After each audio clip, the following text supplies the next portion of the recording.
Yes, അപ്പോൾ നമ്മുടെ SLC English പരീക്ഷയ്ക്ക് നമ്മളെ കൺഫ്യൂസിങ് ആക്കുന്ന ഗ്രാമർ പാർട്ടിൽ നിന്ന് നമ്മളെ കൺഫ്യൂസിങ് ആക്കുന്ന ഒരു ചോദ്യമാണല്ലേ ക്വസ്റ്റ്യൻ ടാഗ് എന്ന് പറഞ്ഞാൽ.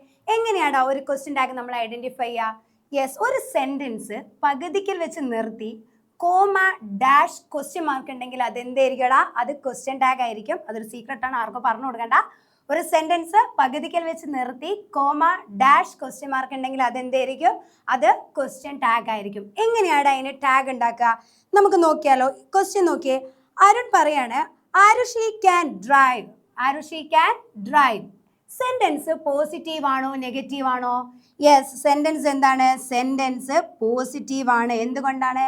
സെന്റൻസിൽ നോയോ നോട്ടോ സെന്റൻസിനെ നെഗറ്റീവ് ആക്കുന്ന തരത്തിലുള്ള ഒരു വേർഡും എന്ത് ചെയ്തിട്ടില്ല, സെന്റൻസിൽ വന്നിട്ടില്ല. അതുകൊണ്ട് എന്താണ്? സെന്റൻസ് പോസിറ്റീവ് ആണ്. അപ്പൊ ടാഗ് എന്തായിരിക്കും? യെസ്, ടാഗ് എന്തായിരിക്കും? ടാഗ് നെഗറ്റീവ് ആയിരിക്കും. എങ്ങനെയാടാ ഇവിടെ ടാഗ് എഴുതുക? ഈ സെന്റൻസിലെ ഓക്സിലറി വേർബ് ഏതാണ് മക്കളെ? യെസ്, ഏതാണ്? ക്യാൻ ആണ്. അപ്പൊ ആദ്യം എന്തെടുത്ത് എഴുതുക? ക്യാൻ എടുത്ത് എഴുതുക. അപ്പൊ ക്യാൻ എഴുതിയോണ്ട് മാത്രം കാര്യമുണ്ടോ? ഇല്ല. എന്ത് ചെയ്യണം? അതിനെ നമ്മൾ നെഗറ്റീവ് ആക്കണം അല്ലേ? എങ്ങനെയാണ്? ക്യാനിന്റെ കൂടെ എന്ത് ചേർത്ത് കൊടുക്കണം? നോട്ട് ചേർത്ത് കൊടുത്താൽ നമുക്ക് എന്താവും? ഷോർട്ടായിട്ട് നമ്മൾ എന്ത് പറയും? ക്യാൻഡ് എന്ന് പറയും അല്ലേ? ഇവിടെ എന്താണ്? ഇവിടെ ആരുഷി എന്ന് പറയുന്ന പേരിന് ആരുഷി നമുക്ക് എഴുതാൻ പറ്റുമോ? ഇല്ല. എന്തുപയോഗിക്കണം? ആരുഷിയുടെ പ്രൊനൗൺ ആയി എന്തുപയോഗിക്കണം? ഷീ ഉപയോഗിക്കണം.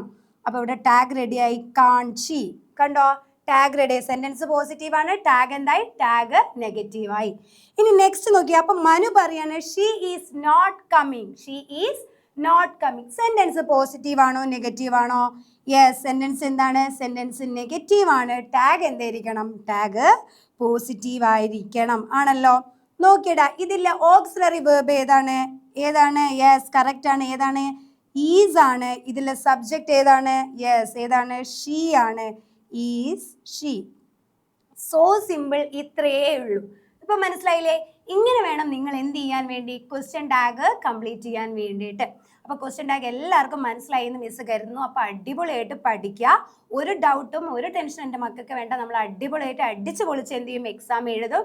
A+ ഉറപ്പിച്ചിട്ട് നമ്മൾ എന്ത് ചെയ്യും? എക്സാം കഴിഞ്ഞിട്ട് വരും. അപ്പോൾ ഓക്കെ, ബൈ.